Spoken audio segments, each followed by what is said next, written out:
This week I have an audiobook to edit, so I figured I would take you guys along with me for the ride. If you're new here, my name is Nevessa. I wrote this book, Lights Out.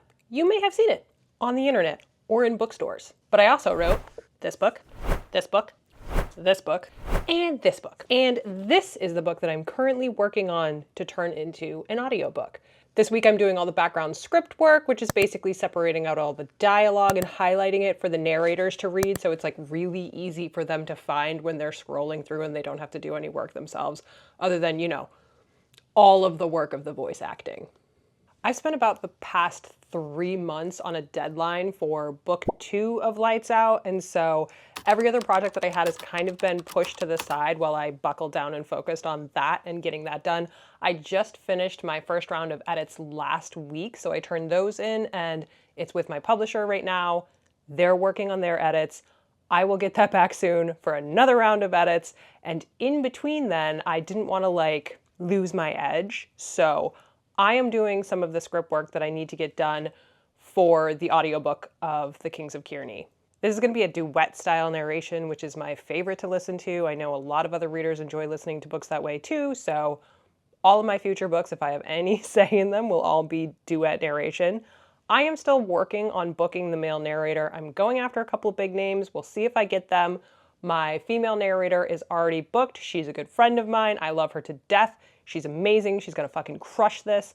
And she starts her portion of the recording in mid-November. So I need to get all this script work done and sent to her so that she can prep and be ready to do all of her pieces. By the way, this is happening behind me. So there's gonna be, you're not gonna see it in this video because I'm gonna edit it all out, but there's gonna be a lot of breaks taken to just mush my face into the middle of both of them. Okay, so I figured that I would take you through kind of like how I do things. I'll show you what I have to highlight, what I have to separate, how I format my paragraphs, and also like all of the color coordination that I do. This book is predominantly told through the female lead's perspective. There's only one chapter that's from the male lead's perspective, and it's the epilogue, but there is so much dialogue throughout this book that I thought it would be a good idea to have it be duet narration anyways, just because I feel like it would be more of a conversation than having to hear somebody switch back and forth between all the voices just themselves. So I have everything color coordinated on my screen. I'm not sure if you can see it. I'll try to do like a screen grab and show you. But basically all of the female lead parts are pink, highlighted pink. So if a certain chapter is from the female lead's perspective, the whole chapter heading will be highlighted in pink. And then next to it, there is a little box that tells you whose job it is to read that chapter, just in case the pink wasn't enough. Any female voices throughout the rest of the story are highlighted in yellow. The male narrator, his predominant voice is highlighted in green. Any other secondary male voices are highlighted in blue. Okay, so you can kind of see this better than I thought, but basically you can see this chapter breakdown right here, highlighted in pink so the female narrator knows that this is her chapter. She has like a little solo thing right here, so again, she knows. But there's going to be an injection of 45 lines from the male narrator. So as we're going through this, you can see anything that's unhighlighted is going to just automatically be the female narrator speaking. Anything in yellow is for the female narrator to do a different voice. These are just secondary female characters that show up throughout the story. As you can see, there's a lot of highlights throughout here, so there is a lot of dialogue in this book. You can see where the male narrator's lines are starting to come in here. There's some blue, meaning that's a secondary male character that they need to narrate. Yeah, and as you can see, there is a lot of breakdown happening here. So there's a lot of stuff for these engineers to go through when they're cutting everything together. It's a lot of work. So as I'm sure you can tell, there is a lot of stuff for me to go through. I have to read through this whole book, pay very close attention to what I am highlighting so that I am not having the female or male narrators read either each other's lines or read secondary characters in their normal narration voice. So this is kind of a lot of busy work. I do this for my narrators ahead of time so they don't have to worry about separating all of this and doing the work themselves. I feel like that just should be industry standard. It was when I worked through a big company to produce the audiobook for Lights Out. And I mean, like, I know this manuscript backwards and forwards better than anybody else possibly could. So I should I should get it right. I should get it right. I'm sure I'll probably mess up somewhere, but that is why I go through things multiple times to make sure that there's as little snafus as possible. So yeah, now it is time to sit down, get plugged in, pour myself a cup of tea, get started on this audiobook script, and see how much we can get done today. I belong to you. I belong to you. Do just what you want. You're the one I trust. And I always be around when I need some loving, baby. As I'm sure you've realized, this is a lot of busy work. It's very time consuming, it's very slow going. Usually I have a video playing in the background, a YouTube video. It will usually be either from the Sherry formula or somebody else who focuses on Pomodoro timers. And I work in half-an-hour increments. So basically I'll edit this and do all my highlighting and craziness for half an hour, and then I will get up and I will do something else. Usually that's house chores. It's something completely brainless, mindless. You just do it for 5 minutes and then you come back and you sit back down. And this is like a really good method for anybody who has attention span issues, whether it be ADD, ADHD, or your attention span is just shit because you spend so much time on social media. So yeah, this method works really well for me. I do it when I'm editing, I do it when I'm writing. This is like the only way that I get things done. I go through a series of checklists throughout the day to help me too, because as a creative working from home, usually in my pajamas, it is not always easy to stay motivated, to stay on task. And I have found that the Pomodoro system is the way to go for me.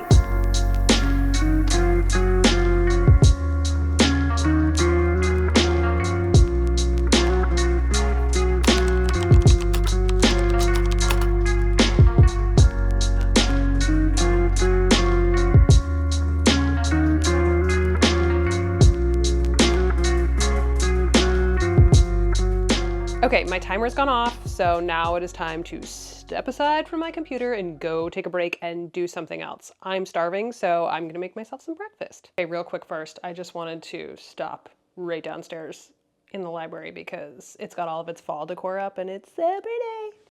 Montage over. Let's make some food. So usually I do some sort of like big breakfast, but I'm thinking about going for a walk this morning on my next break, and I don't want to eat like a ton of food and then be absolutely stuffed while I'm trying to move my body through this neighborhood. So I'm just gonna make myself some peanut butter toast. Just kidding, apparently I'm out of my gluten-free bread, so waffles.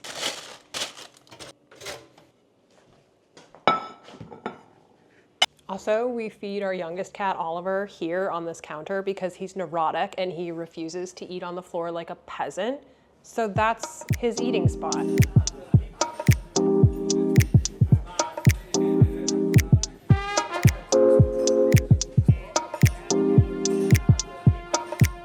I am on another break. Somehow it's already 10 o'clock in the morning. I'm holding one random sock because I am getting ready to go for a walk. It is actually freezing, legitimately, for the first time all year in the DC area. So I am really grateful for these flare leggings because they hide my hideous ass wool socks that I'm going to be wearing underneath my shoes. I'm also very much a wear a hat when you walk type of girly because I don't like to put my hair up super tight.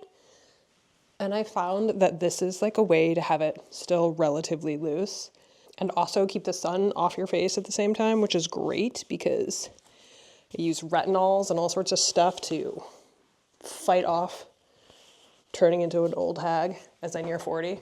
And yeah, makes it easy to burn. So hat to hide the sun, shades to hide the eyes so my neighbors have no idea where I'm looking. So if they drive by me and I see them, and I don't like them, and I don't want to wave, I can just pretend that I didn't see them. Because antisocial. That's it. I'm ready to go for this walk. Let's go fucking crush it, and I might listen to a podcast, or I might just like be in nature and listen to the birds. I'll see you soon.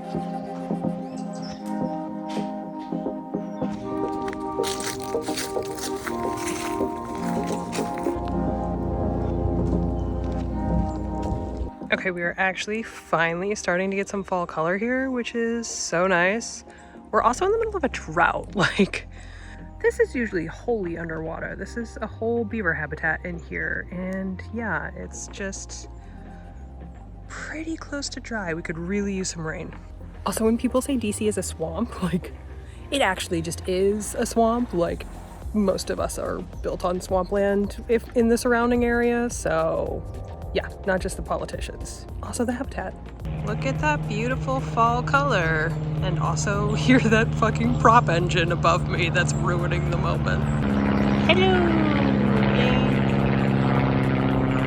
Yeah, there are like 12 million small airports all around the DC metro area, so there's just constantly noise or car engines everywhere. Like, if I want to actually have like a real nice, peaceful, quiet walk, I have to go into the sticks or all the way down to like a beach somewhere, which is rare. Whew. Hi, it is now afternoon. I went for my walk, took a shower, cats are fed, I am fed. I am hydrating. Normally around this time I'd have coffee, but like I have a slight headache. I don't know what that's about, so I'm probably dehydrated. And I'm going to do some more work on these edits.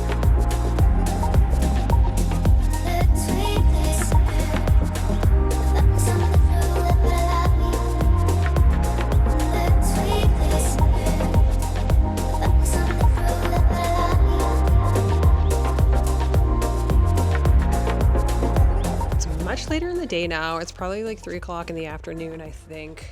I got a lot of really good work today. I'm really happy with the progress that I made. I got through, I think, about like 11 chapters so far, which that's really good. I'm going to take a break right now. I'm having some coffee out of my favorite coffee mug. Look at this freaking gnome. Look at how cute he is. I'm obsessed. So I'm having my afternoon cup of coffee now. I still have a little bit of a headache. Not sure what that's about. I'm going to chug some more water after this, but I like need caffeine to do that final push. So yeah, I feel really good about how much progress I've made in this audiobook script so far. And I think that I'm going to be able to get it done tomorrow, which is good because I told the female narrator that I would be able to get it to her by midweek this week. And it feels good to like hit those goals and hit them early. I feel like I'm always running behind with stuff because I have so much going on. And so I'm really happy that I've been really good about sticking to a schedule. I haven't been on my phone at all today, which was amazing. I think actually recording these videos really helps me stay off social media, which is good because my weekly screen time report was embarrassing. Let's just leave it at that and move on with our lives. So yeah, that's the end of this little vlog. I think that I will wrap it up here for today. And then I'll probably start recording again later on in the week because now that I'm done with this, I want to get back into like a really good writing routine. And I had an awesome one going on probably about 3 years ago, like during the pandemic. And I think that it is time to resurrect that because over the past 2 months, my writing routine has been chaos. It's basically just been write for 13 hours a day, Monday through Sunday. Like I didn't really take breaks. I didn't give myself time off. So yeah, I'm going to try to have a schedule and be a normal person and take weekends off to spend with family and friends and my husband. I think that is what I'll probably film later on this week. I want to keep filming these because again, it's keeping me off my phone. It's keeping me on my toes. It's forcing me to actually stick to what I'm saying, which is good. So I will see you guys next week. Bye.